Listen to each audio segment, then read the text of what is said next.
Welcome to the Peaceful Parenting Podcast. I'm your host, Sarah Rosensweet, mom of 3 young people, peaceful parenting coach, and your cheerleader and guide on all things parenting.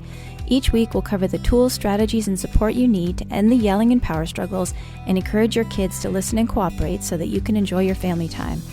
I'm happy to say we have a great relationship with our 3 kids. The teen years have been easy and joyful, not because we're special unicorns, but because my kids were raised with peaceful parenting. I've also helped so many parents just like you stop struggling and enjoy their kids again. I'm excited to be here with you today and bring you the insight and information you need to make your parenting journey a little more peaceful. Let's dive into this week's conversation. Hey everyone, welcome back to the Peaceful Parenting Podcast. Our episode today is a guest expert interview, and it is so amazing to have a dad on the show who's in the conscious, peaceful, gentle parenting realm, who's an expert in the field. Our guest today is DeAntwann DJ Johnson. He's a husband, father, author, mentor, coach, counselor, and sports statistician. He grew up in Indiana in the foster care system, and yet despite that, he's gone on to lead a successful and fulfilling life. Before spending 9 years in the foster care system, DJ suffered child abuse, domestic abuse, and emotional trauma. At one point, he wanted to end his life, but he realized that he was on this earth for a purpose. It wasn't an easy road, but DJ was fortunate enough to have several people throughout his life who inspired him to do great things in spite of everything he'd been through. He worked hard to overcome a life full of hardships, humiliation, aggression, and self-esteem issues, allowing him to be an active advocate for youth. DJ is a compassionate man who has a special place in his heart for uplifting and inspiring students to be the best that they can be. And I would add to that, uplifting and inspiring parents to be the best that they can be. This was a really wonderful conversation with DJ, and I hope that you enjoy it. Hey, DJ, welcome to the podcast. Hi, Sarah. Thank you for having me on. Super excited to be here today. Me too. I'm excited to have you. And I'm so glad to have a dad's voice on this podcast because you and I were just chatting before we started. And so much of the parenting support world is women. And also a lot of people who do a lot of the researching, the people do a lot of the researching about parenting are the moms in the family often. So I'm so happy to have your voice here. Thank you. Appreciate the opportunity. And I've noticed a lot, more specifically, working with parents, the majority of the parents that come to workshops, come to classes, whatever it might be, are female. I don't even know the percentage. It's probably like 90 to 10%. I was going to say the same thing. Yeah. Yeah. 90 versus 10%. Yeah. Males. Yeah. So yeah. Yeah. All right, good. Well, I know from following you on social media that you were not raised with peaceful parenting. How did you come to, I don't know what you call your style. I know we have gentle parenting, conscious parenting, peaceful parenting. How did you come to know that you wanted to raise your son this way? So I started working with students in about 2009. And even then, when I first got into it, I kind of always, or at least from that point, kind of got into it and realized man, kids are so fun. They're so interesting. And so I was started to kind of get fascinated by the child around that time. But I still kind of held on to some of the beliefs that was instilled in me from my childhood. Kids should be seen and not heard. I think at that point, I didn't commit to whooping or hitting my kid. I kind of always had it in my mind that I wouldn't do that. But I always left it open as, if needed or if it got too bad, And I would say about 2014 is where things really changed for me. And that was when I started working with teens on a more consistent basis. So I was kind of in a crossroads. I was always felt like I wanted to go into sports and be an athletic director. And at somebody's college, I always say, and that didn't work out. I applied and just didn't get any bites. And so I kind of opened up my search after some soul searching and ended up finding a position at a nonprofit to work with foster and probation youth. Now, I'm a former foster youth. I went into the foster care system in about 4th grade. And so I was like, okay, perfect. This, I could totally do that. I could totally mentor. I could totally work with these students. And so I got that job, and that kind of opened up my world, working with some students who had been going through things that I had went through in my childhood in a kind of first mentoring role. And then I kind of evolved into a counselor role. They called it kind of an intervention specialist. And then from there, and then I started working with parents. And then I kind of hit a road where I was like, okay, there's something happening here. These students are still dealing with the same things that I dealt with in my childhood, a majority of them. And just to give you context on the type of students that I tend to work with, students that failed classes, behind in credits, came to school smoking weed, came to school drunk, getting into fights, anger issue, all these different things. These are the type of students that I tend to work with. And so the more and more I started working with these students, the more and more I started to shift my kind of view that I had of them, specifically teenagers, because we get this idea about teenagers that, oh, they're wilding out and they just want to control their lives and they want to do all these things and they want to challenge us as adults. And we kind of formulate all these ideas about them. And the more I started working with them, the more I was like, man, they're just misunderstood. And Yes. then even more I started working with them, I'm like, and the parents misunderstand them the most. Mm-hmm. And so that's when I first kind of, and this is before I had my son. I didn't have my son we didn't have him until 2017. And so this is about 3 years of working with teens that I was just like, whoa, like we got to do a better job as parents to better connect with these children, because we just are not understanding them. And so between going back to school to get a second master's in school counseling, which helped me understand child development a little more, all those things kind of open up my mind to really shift to a more conscious, more gentle style of parenting that is still new. I'm still learning. I'm still figuring it out as I go. But it's one of those things where I'm like, I want different for my son. And this is what it looks like. I always knew that I wanted it throughout my young adulthood and working with students all these years. But now being able to put a name to it, it was like, oh, okay, this is what I want. This is what I want. I love that so much. You gave me chills. So when you're talking about teenagers, I mean, my sense is like they want connection. Is that what you found? Yes. And I think this is kind of where I think dads missed the mark. I know we're going to talk about that in a minute, but I think overall, the old school kind of way I talk about a lot. And what I mentioned earlier about how we were raised, like kids should be seen and not heard. Go play, go away. Don't be a part of grown up conversations. If you make a mistake, you're probably going to get hit for it. Like that's kind of how we were raised. And in all of that, rarely did I find the old school way prioritize connection. And so what happens is you have a lot of adults now, including myself, who are walking this earth and don't have the best relationship with their parents. They probably tolerate their parents. They probably deal with their parents. They probably do all these things, but they don't have a solid connection if we really ask them, right? If we really challenge them on that. So for me, when I, started working with the students, and what was so crazy is like people would think that I had some magic elixir or some type of way that I had that I could connect with students.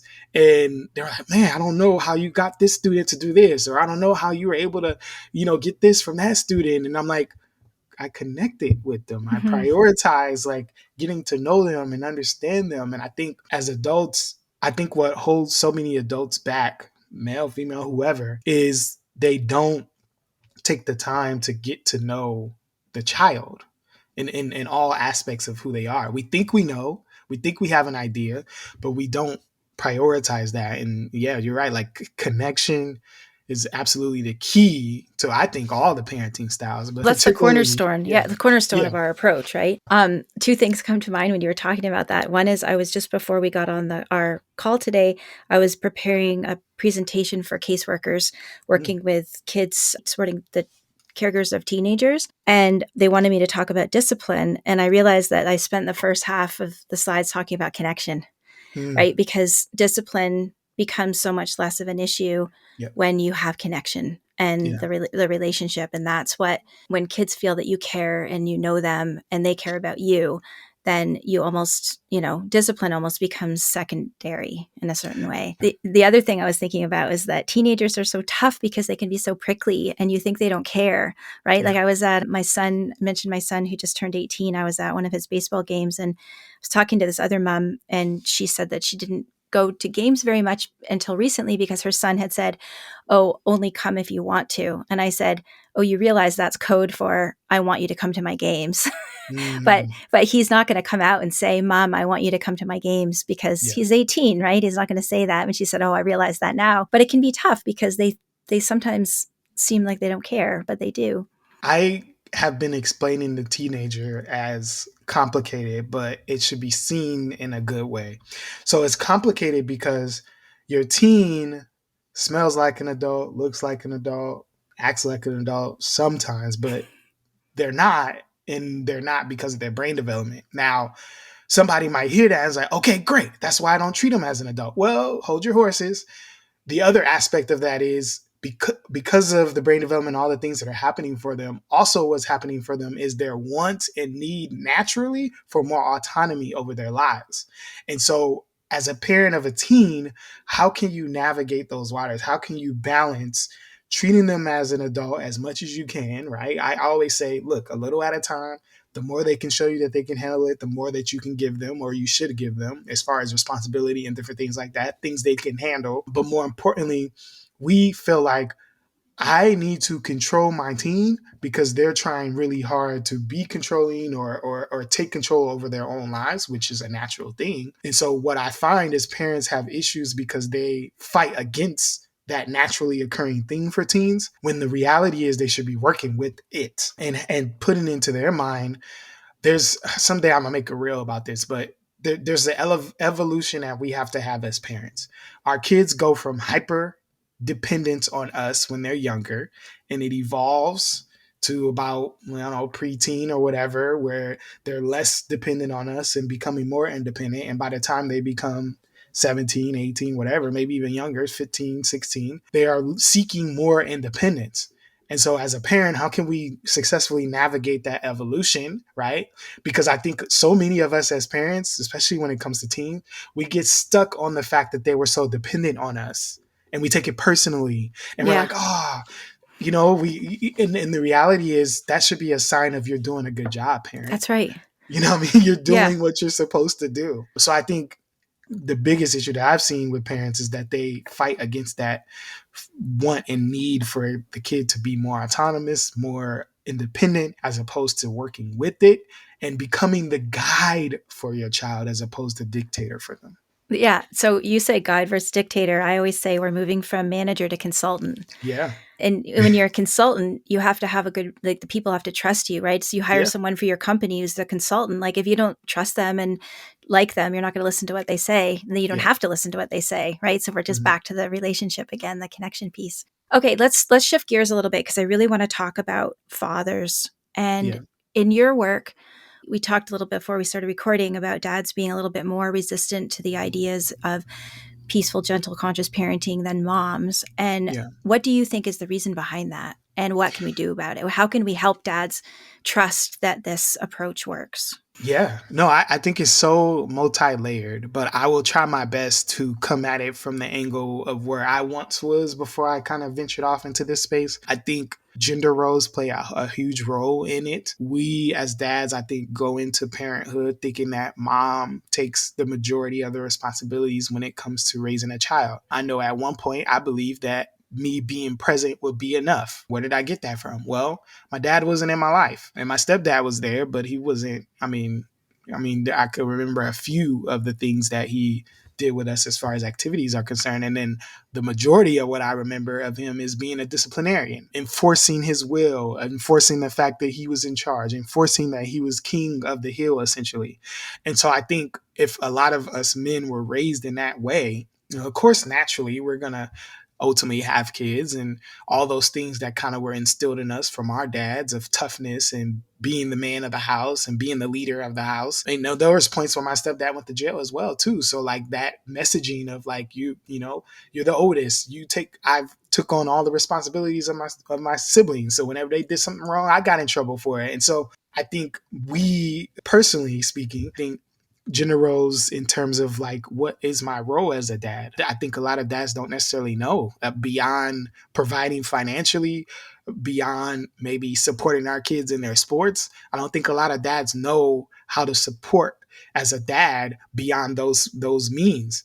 And so I had to understand that, because I think you might have a lot of you have a lot of dads out there who I think have that mindset, and they don't even realize that what they've been doing as a dad could be potentially problematic for their child ultimately, because we know, I've been researching some stats recently because I'm going to be doing some dad events coming up. But like, the research says when dad is present, there's a lot of successful outcomes for our kids. And I think there's so many dads out there who don't realize that how they're parenting right now is problematic for their child, but more importantly, problematic for their significant other. If they're married, for their co-parent, if they're in that situation. And so gender roles is part of it. I think the awareness around it, I'm sure the spouse or the significant other might complain, might say certain things, but as a dad, we might just look at that as, oh, she's just complaining about some, another thing, not really accepting or understanding what it is they're trying to say. I actually was going to create another reel about something that my wife had told me.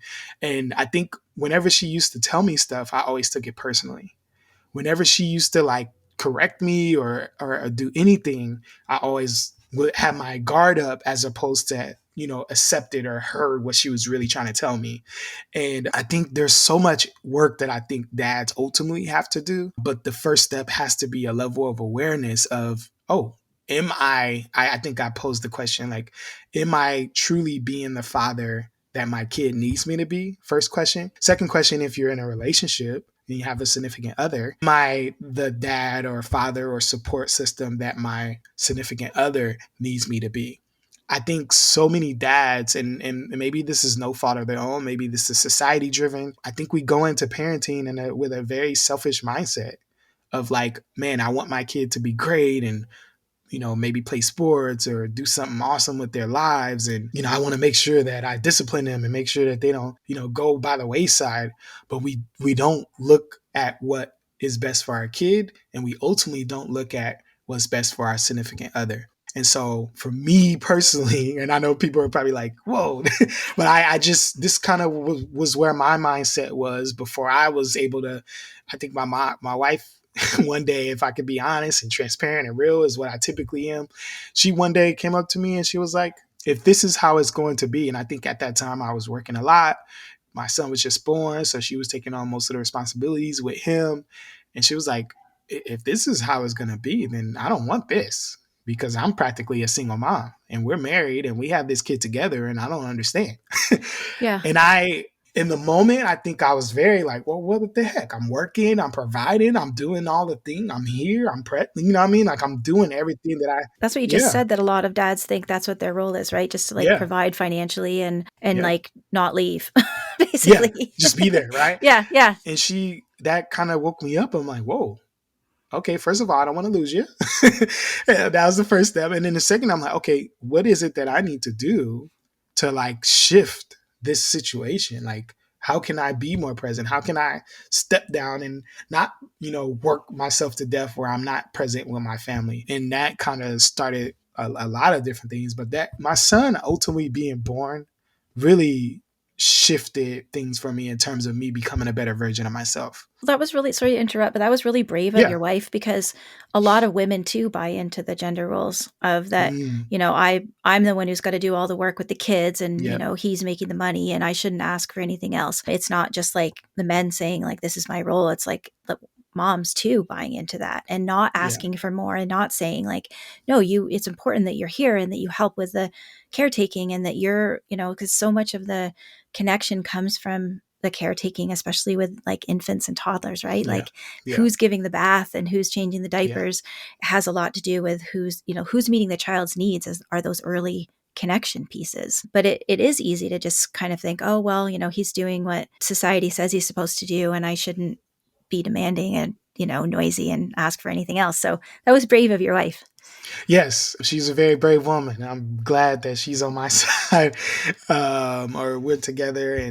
But yeah, I think she's gotten more outspoken, I think, since my son was born. And I think as men, when a woman is outspoken towards us, against us, I guess, it's hard to take that. It's hard to like accept that. It's hard to like hear what they're truly trying to say. And I really just kind of had to have like that soul searching moment of like, what is it that she's trying to say? And how can I shift and change it and make it better, right? That what actions can I take to make this situation better? And I think for me, I probably would have looked at that situation like, oh, I got it good. Like, my wife takes good care of my kid. I'm doing all right for our family financially. Like we're in a good space.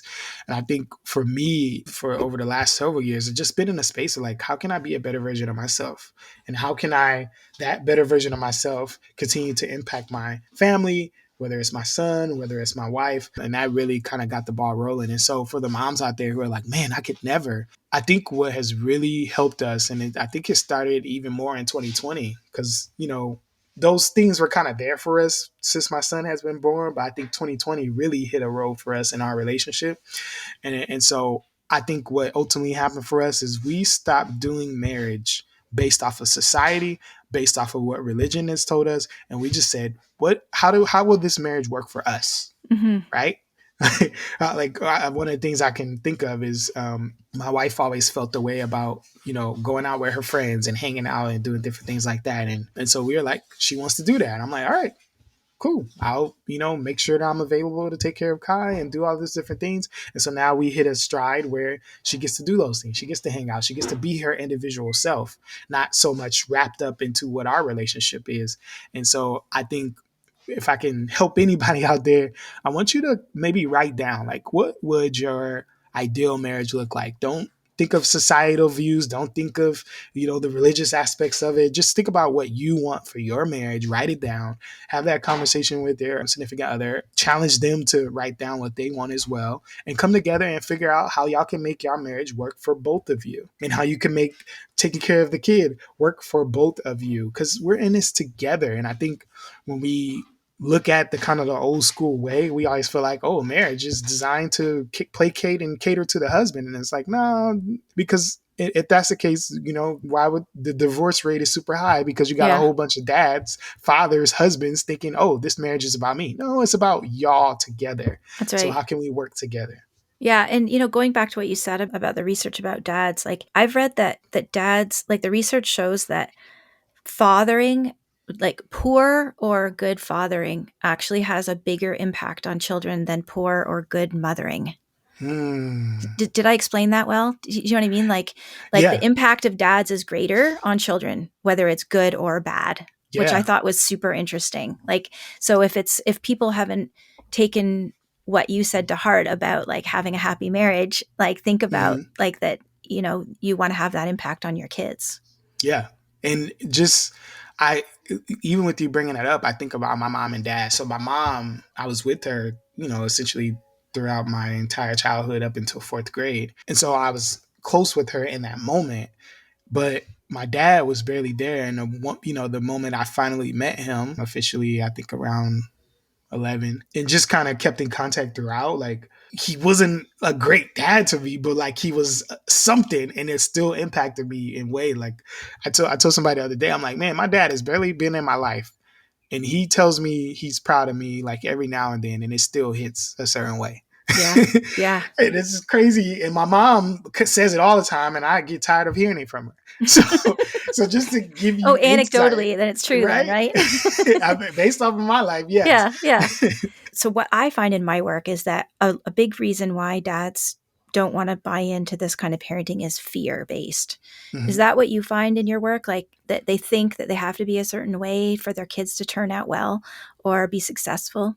Yeah, fear-based in so many aspects. That part of it, based off of how we were raised, typically if we were hit or whatever, and the typical messages, I turned out fine. All those ways, you look at social media, like every time there's some type of video where a kid is wilding out or doing something crazy, there's always comments that say, oh, this is because we got rid of whooping and people want a gentle parent and they want to blame all these different things. And the reality is, what I found, there was a study that they did in 2012, so 10 years ago, where about 70%, a little over, parents said that they would hit their child if needed.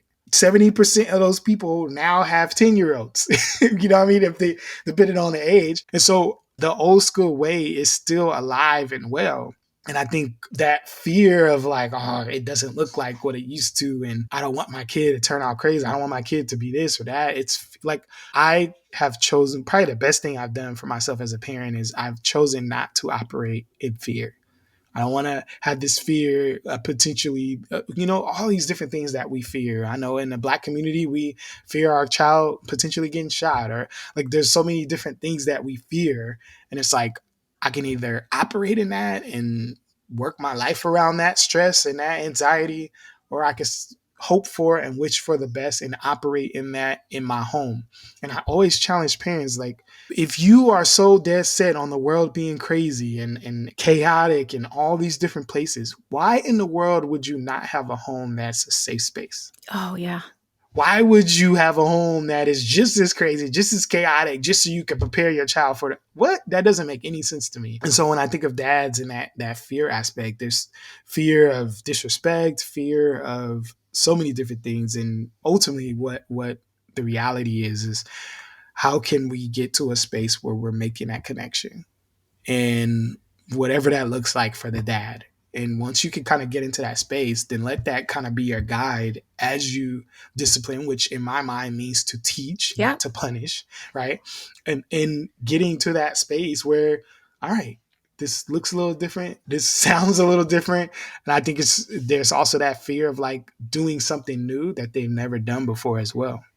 Yeah. Well, and the trust that it's going to work. Yep. Yeah. Yeah. And the moment that it doesn't, I was going to do a post about this of like, man, you're practicing this gentle parenting, conscious parenting ideals, and you're working hard and you try. And then the moment that you feel like, oh, he's talking back or he's just being disrespectful, whatever it is, you're like, oh, it doesn't work. Mm-hmm. Right. Well, I mean, you're a sports guy, and I always tell parents, like, it's not the playoffs. Like Oh, that yeah. moment that your kid is like rude talking back to you. It's not like you've lost, right? Like it's a long game. It's bigger than just that one moment. And yeah, kids are messy. They have big feelings. They're immature. Their Yep. brains aren't developed yet. And Yeah. anyhow, that I was thinking of what you said about home being a safe space. And the research actually shows that the more autonomy a kid has at home, the Yeah. better they are with authority out in the world. Mm. So it's not like you have to like crush them in the home so that they like follow authority in the world. And that's actually the opposite. Yeah. And it makes so much sense. And so when I work with parents, most of them have the kind of old school way or the old school way of at least how they were raised. And maybe they at one point did it with their kids. And so the challenge always is like a mindset shift of like, okay, I was thinking of a certain way and now I have to completely shift my mind towards a different way. And a lot of it is on us as the parent to look at our kid differently. Like, see, a good friend Kirsten posted today, like, our teen is not a problem. They are a person that needs to be loved ultimately. Mm-hmm. And I think, how can we start to shift those subtle messages in our head about who kids are and shift the message to who kids really like should be in our minds and in our hearts? And so if there's, dads out there who have been listening up until this point, who are still like on the fence, I think there's a way that you could be a disciplinarian, a leader of your household without intimidation, without having that ego drive the situation. For me, I choose to operate like a servant leader.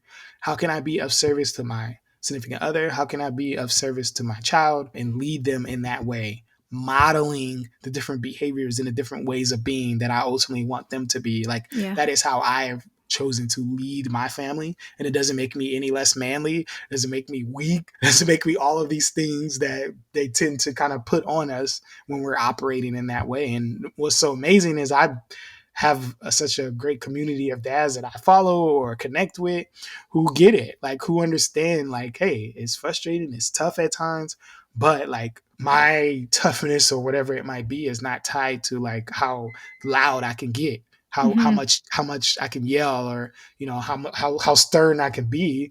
It's sometimes how soft and gentle can you be and how patient can you be with the situation.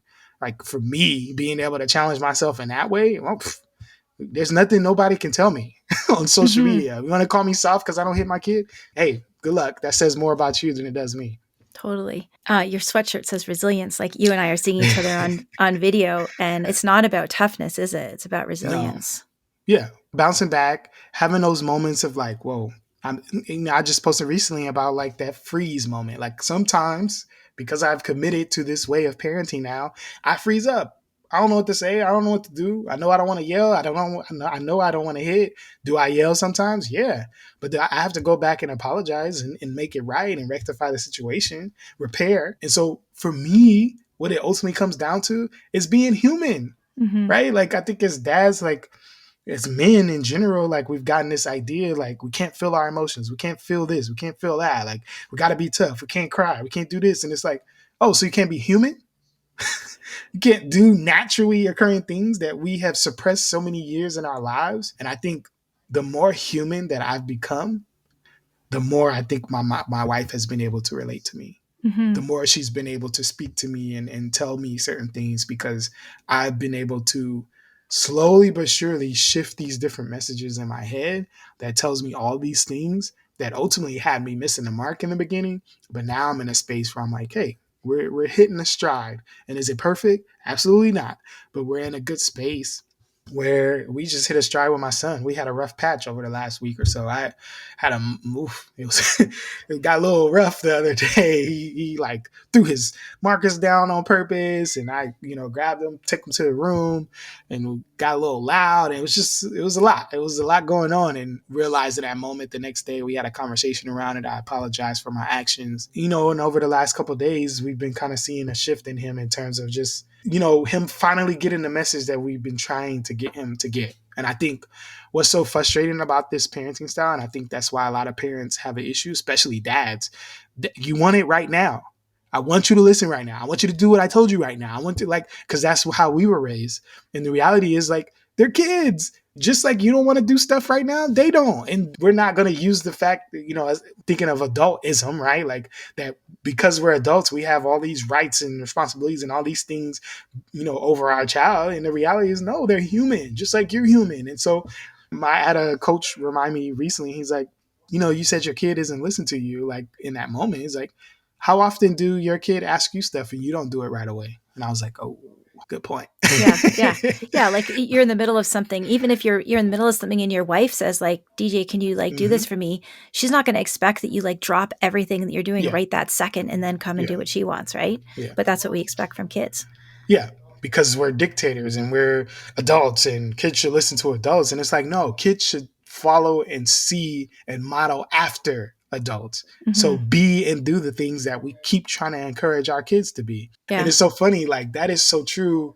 But I look at my son, like, he models and repeats a lot of the things that we say and do. So sometimes I say shoot, or sometimes I say certain things, and he'll be like, Dad, you said shoot, or you said this. Like, he'll repeat some of the stuff that we say. And I'm like, man, he reminds me every day how important it is to model and be exactly what we're trying to get him to be. And one of those aspects is the fact that we're not perfect.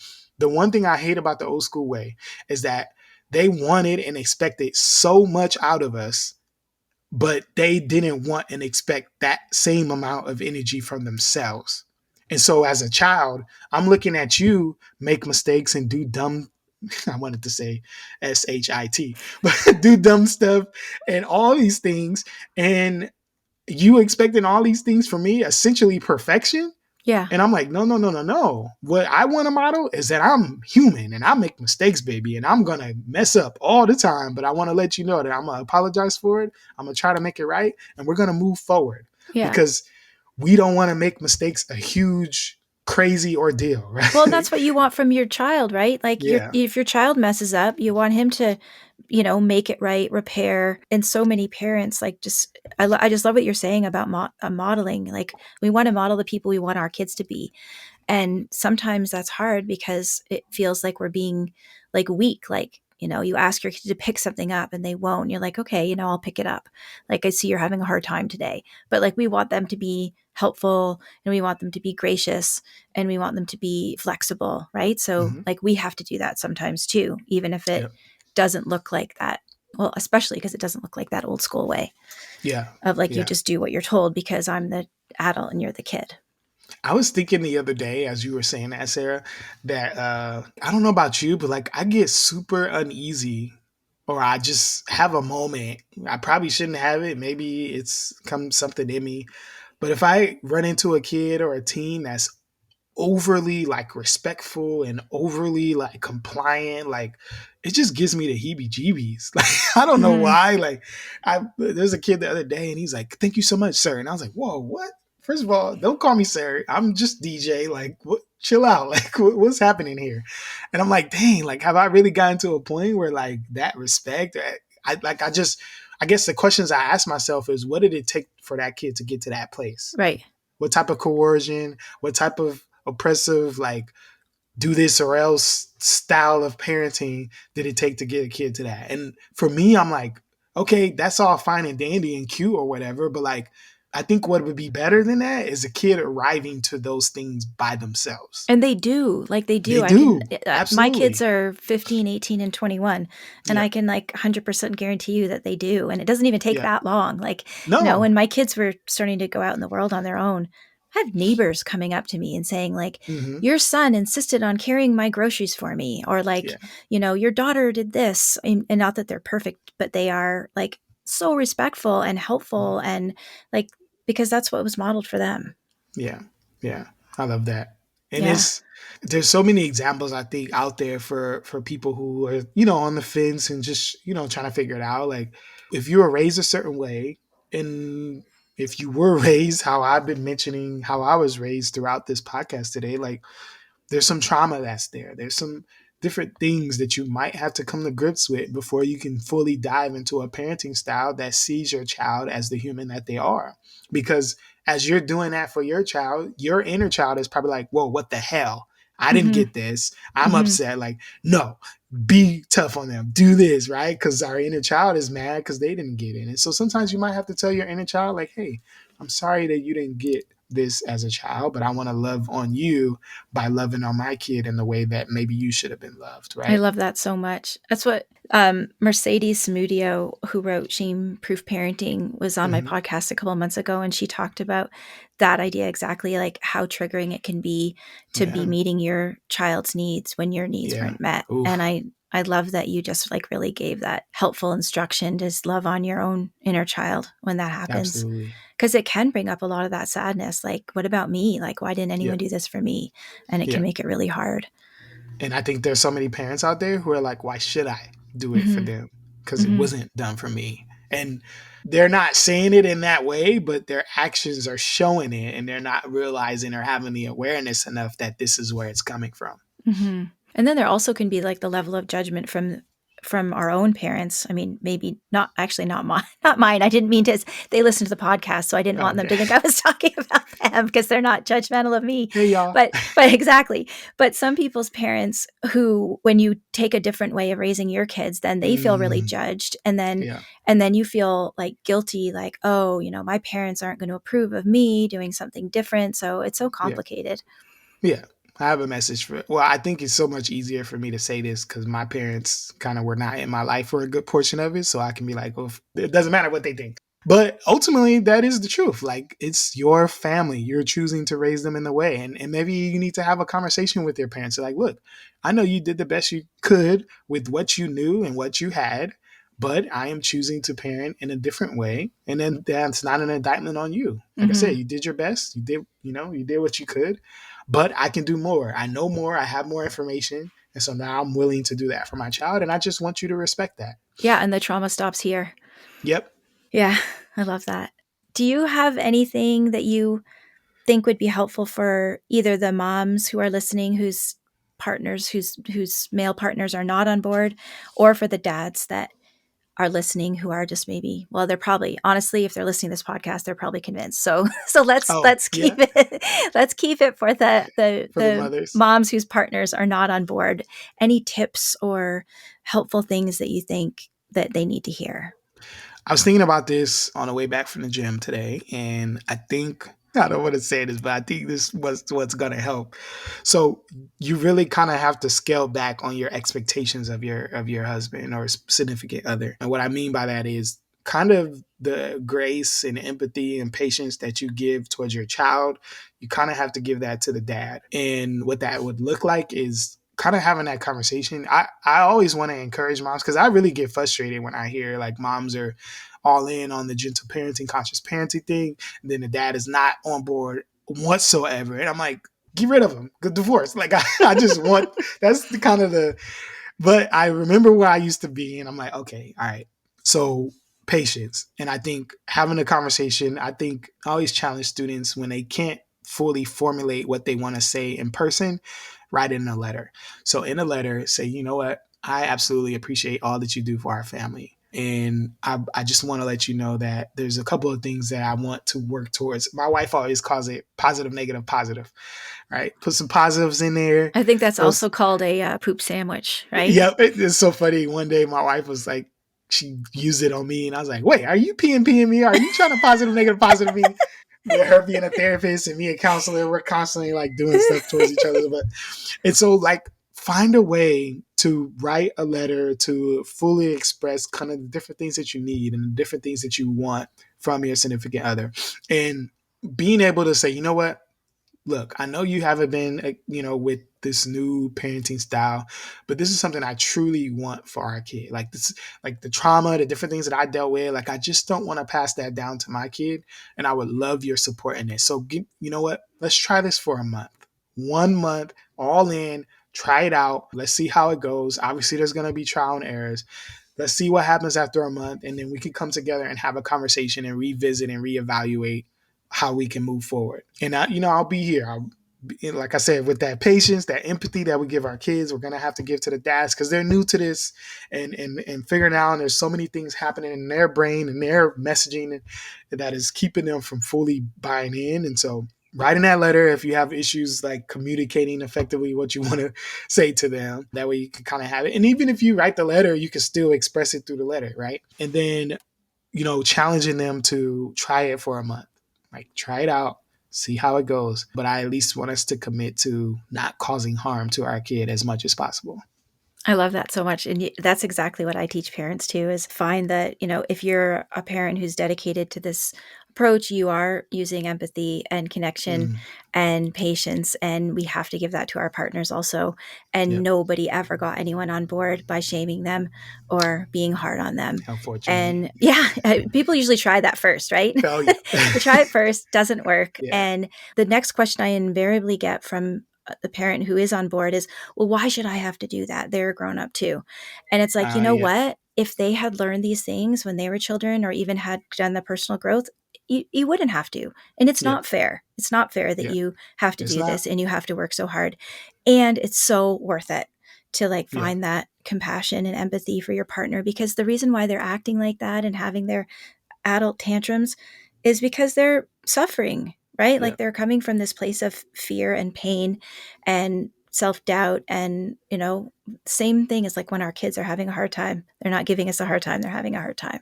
Yeah. And I know I so empathize with mothers sometimes. Like, why do I have to? I got to deal with the kid. I got to do this. I got to, cater to this guy. And, and I'm just like, yes. But I think if you ultimately kind of want that harmony, a lot of times it's going to take us to take those steps. And then hopefully with you taking those steps, they ultimately start to take some steps. And then you ultimately get to that place that you want to get to. But it does take work. It is a challenge. And you know what? We're full circle because we started talking about connection. Well, we started talking about discipline and that connection is really the heart of it. And discipline means teaching. And so if we want to teach our partners, we start with connection. And so working on your relationship too, I think is key. If your partner's not on board, what can you do to make your relationship stronger so you have more influence as a side benefit, right? We're not trying to be manipulative about it, but we do have more influence when we feel closer to people. So yeah. And I think what had happened for us is when we had our son, we shifted away from prioritizing that relationship. And I think so many parents out there, I think, can relate in how we just focus so much on the kid. We focus so much on our job and we kind of leave each other last. And we have now shifted that and yes, we focus on our kid and this is birthday week. So it's been all focused on him, but we always, make it a point to hey, we haven't went on a date in a while, or there's some shows that we've been watching recently. And so now every night we put our son to bed now lately and we watch a Netflix show together. What are you watching? Stranger Things now. All right. I haven't watched that. We're watching Mayor of Easttown, which is really good. Interesting. Yeah. I like it. So the perfect connection. And what I found when my wife connects with me and appreciates me and gives me props for certain things that I do, I'm more apt to do more of it. 100%. 100%. We're all like that. Okay, I got 2 last questions for you. Okay. One is, where can people find out more about you and follow you? Yeah, so I'm at DJ Inspires Parenting. You can connect with me on there. I also have my main page, DJ Inspires All, for the dads who are interested in the sports aspect of my life. I'm in the fitness as well. And then DJinspires.com as well. You can connect with me on there. If you're in a position to bring me to your school and speak to your students potentially, feel free to reach out to me there. Awesome. We'll put all of that in the show notes as well. And my final question is one that I ask all of my guests, which is, if you could go back in time and give advice to your younger father self, what would that advice be? Ooh, I would say that being present is not enough. Like, being there is not enough. You got to go, I wouldn't say above and beyond, but you got to do more than just that, right? You know, finding ways to be a better dad and show up in ways that your significant other, spouse needs, mother of your child needs. I would definitely tell them being present was not enough. Well, that's beautiful. Thanks, DJ. Thank you. Thanks for listening to this week's episode. I hope you found this conversation insightful and exactly what you needed in this moment. Be sure to subscribe to the show on your favorite podcast platform and leave us a rating and review on Apple Podcasts. Remember that I'm rooting for you. I see you out there showing up for your kids and doing the best you can. Sending hugs over the airwaves today. Hang in there. You've got this.